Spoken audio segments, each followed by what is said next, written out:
والذين هم لأماناتهم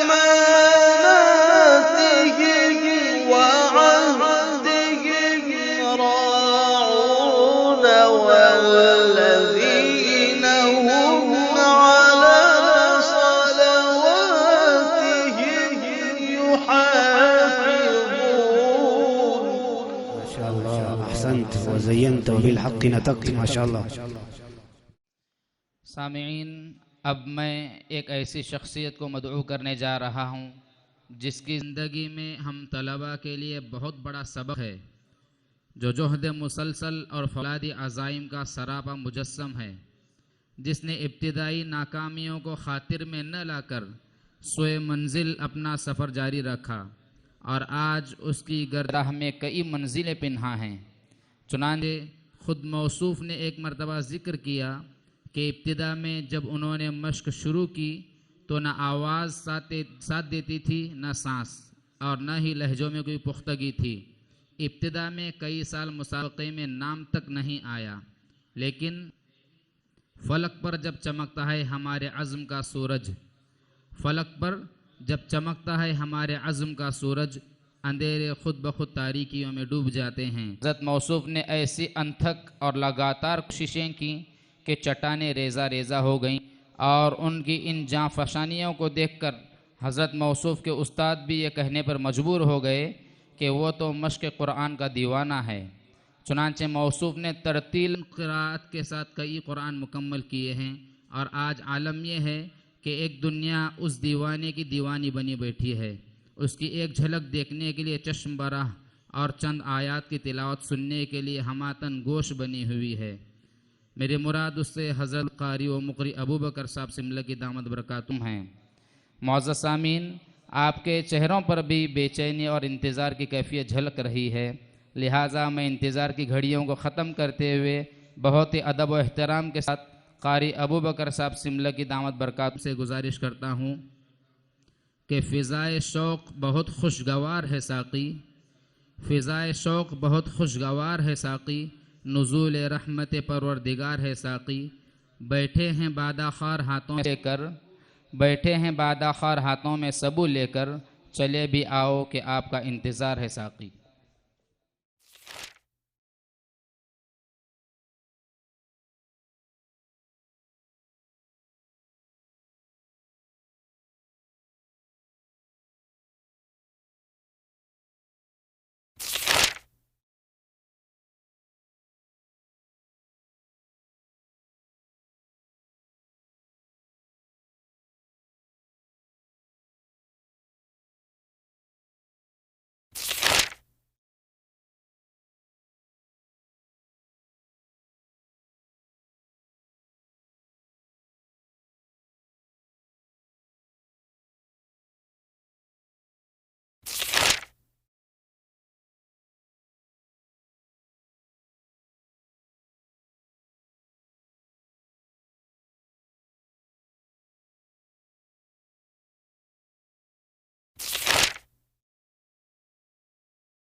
أعوذ بالله من الشيطان الرجيم.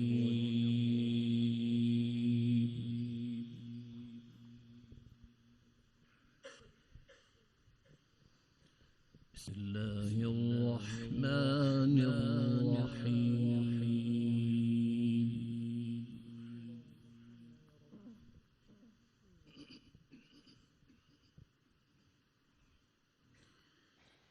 وَلَقَدْ خَلَقْنَا الْإِنسَانَ وَنَعْلَمُ مَا تُوَسْوِسُ بِهِ نَفْسُهُ.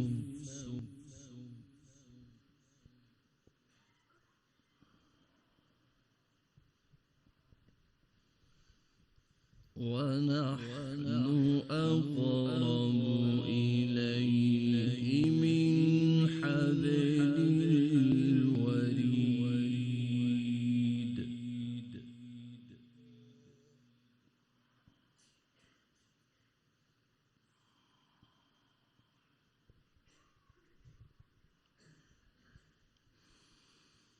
إذ يتلقى المتلقيان عن اليمين وعن الشمال قعيد.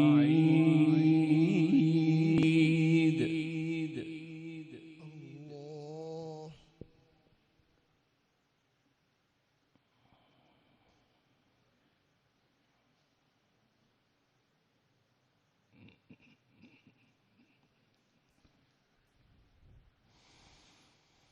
ولقد خلقنا الإنسان ونعلم ما توسوس به نفسه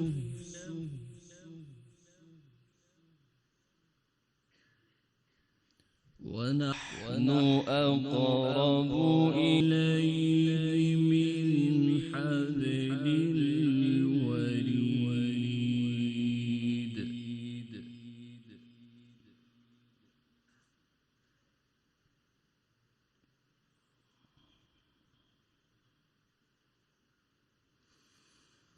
إذ يتلقى المتلقيان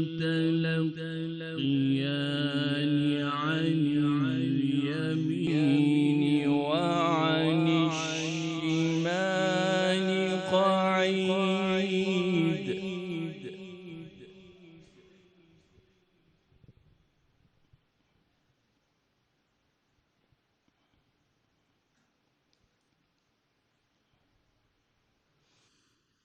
ما يلفظ من قول إلا لديه رقيب عتيد.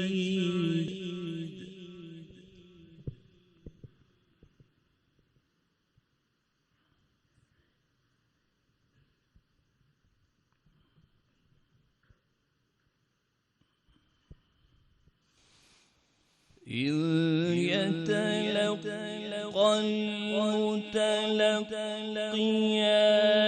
عن اليمين وعن الشمال قعيد.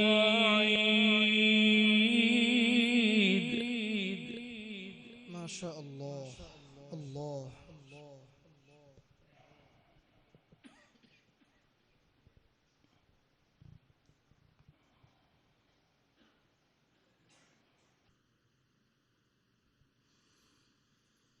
ما يلفظ من قول إلا لديه رقيب عتيد.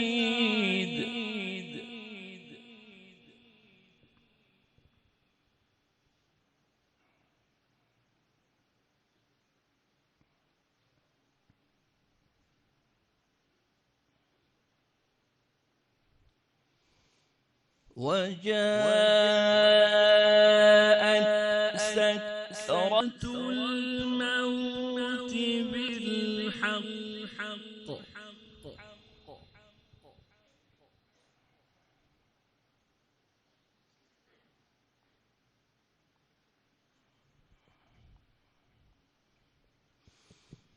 ذلك ما كنت منه تحيد ونفخ في الصور ذلك يوم الوعيد.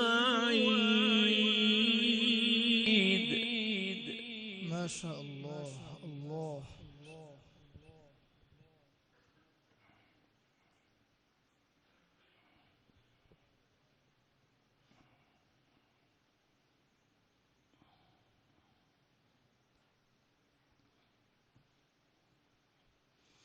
وجاء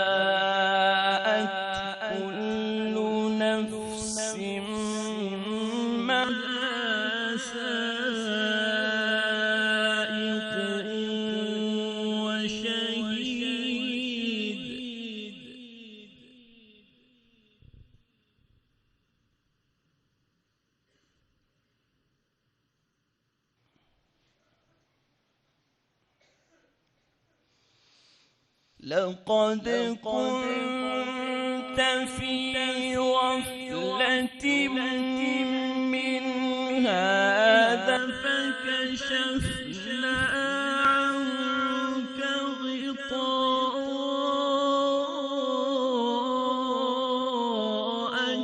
فبصرك اليوم حديد. ما شاء الله، زينت.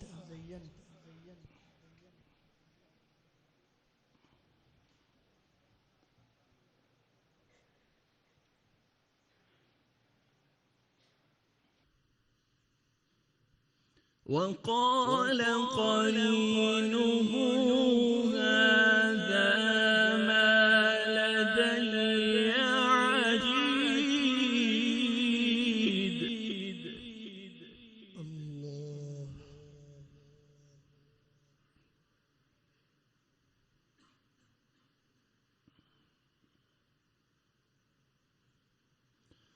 وقال قرينه هذا ما لدي عتيد.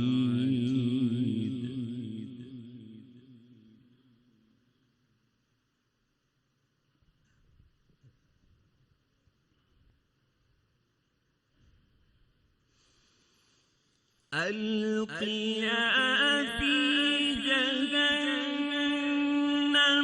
كل كفار عنيد مناع للخير معتد مريب الذي جعل مع الله إلها آخر. الله الله، أعاذنا الله.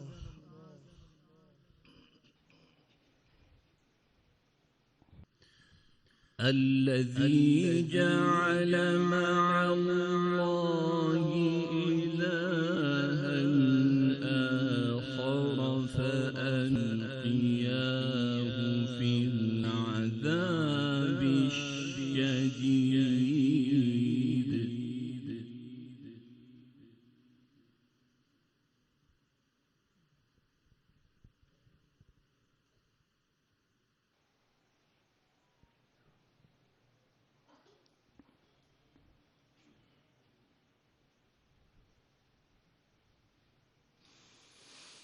ألقيا في جهنم كل كفار عنيد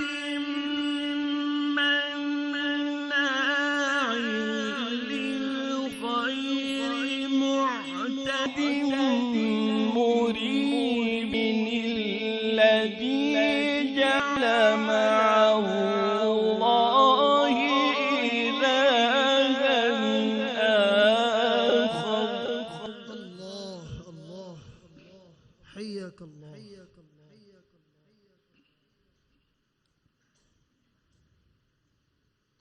وأسفا للكفار. الذي جعل مع الله إلها آخر فألقياه في العذاب الشديد. اللهم احفظنا. الله.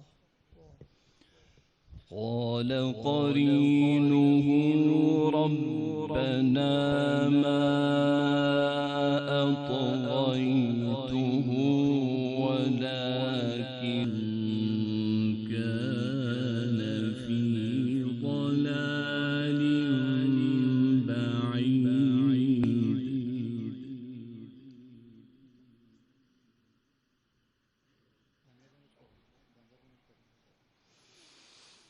قال لا تختصموا لدي وقد قدمت إليكم بالوعيد ما يبدل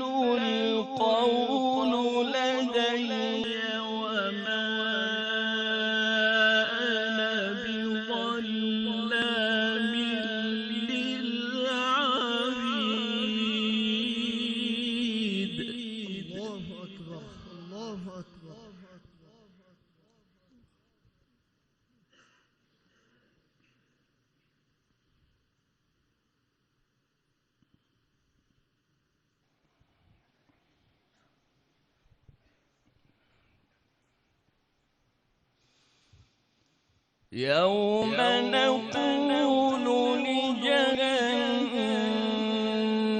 هل امتلأت وتقول هل من مزيد.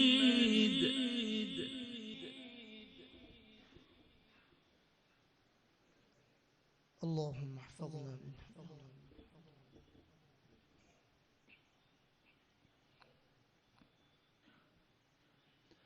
وأزلفت الجنة للمتقين غير بعيد.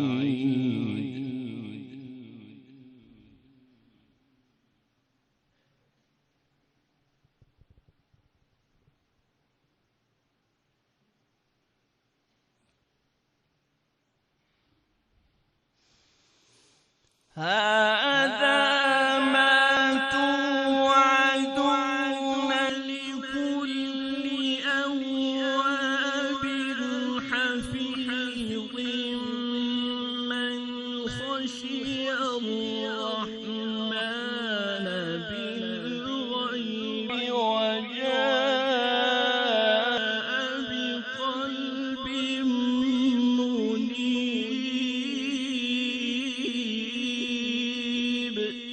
ما شاء الله، حياك الله، اللهم زيدك. ما شاء الله.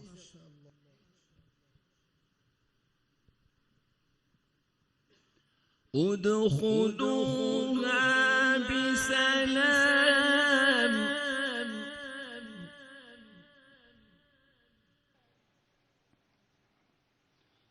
ذلك يوم الخلود.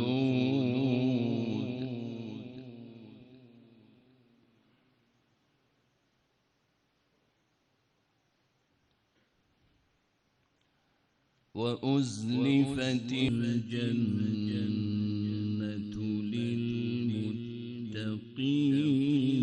غير بعيد. نعم.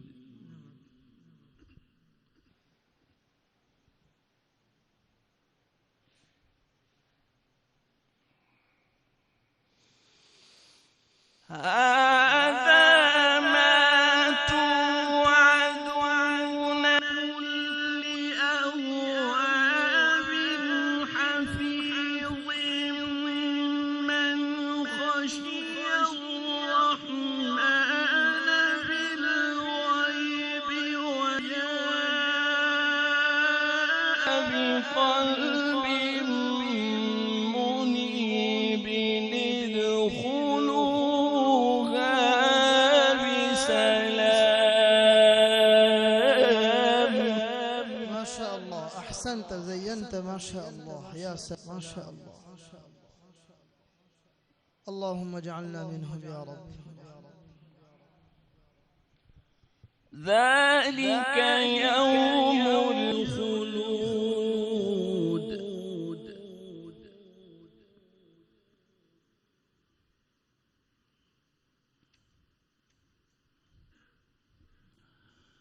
لهم ما يشاءون فيها ولدينا مزيد. ما شاء الله. اللهم زيدك.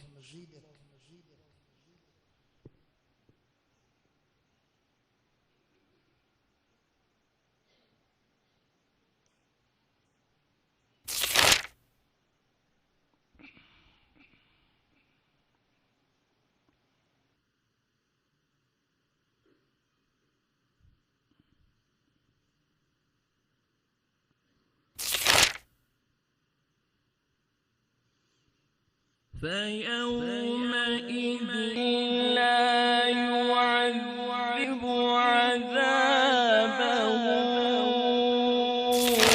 أحد ولا يوثق وثاقه أحد. الله.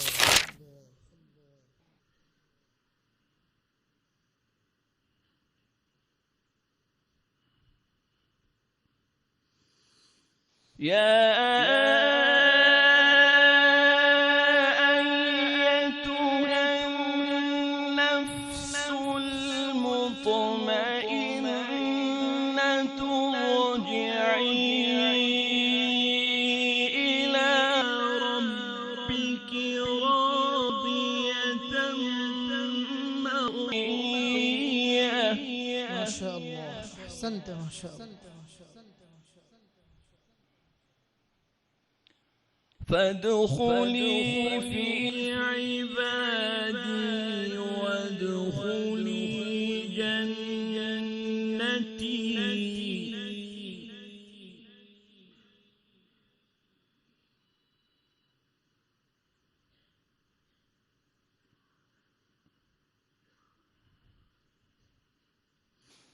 يا أيتها النفس المطمئنة ارجعي إلى ربك راضية مرضية. ما شاء الله، تقبل الله. فادخلي في عبادي وادخلي جنتي.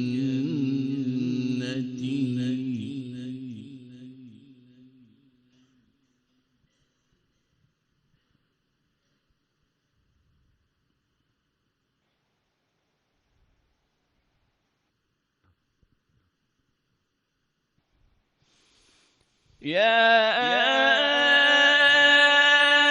أيتها النفس المطمئنة ارجعي إلى ربك راضية مرضية. ما شاء الله، أحسنت ما شاء الله، زينت. اللهم ارزقنا هذا النفس المطمئنة. فادخلي عبادي وادخلي جنتي.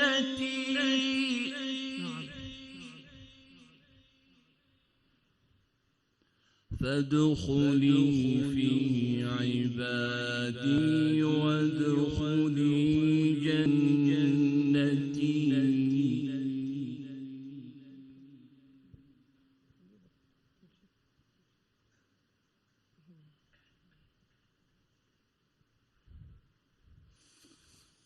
يا أيتها النفس المطمئنة ارجعي إلى ربك راضية مرضية. ما شاء الله، أحسنت.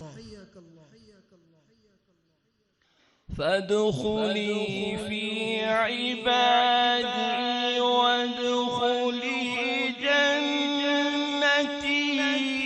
نعم، ما شاء الله، ما أحسن هذا الصوت، ما شاء الله.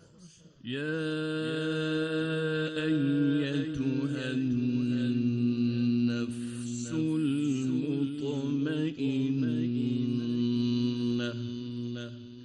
ارجعي إلى ربك راضية مرضية. فادخلي في عبادي وادخلي جنتي. صدق الله العظيم. ما شاء الله.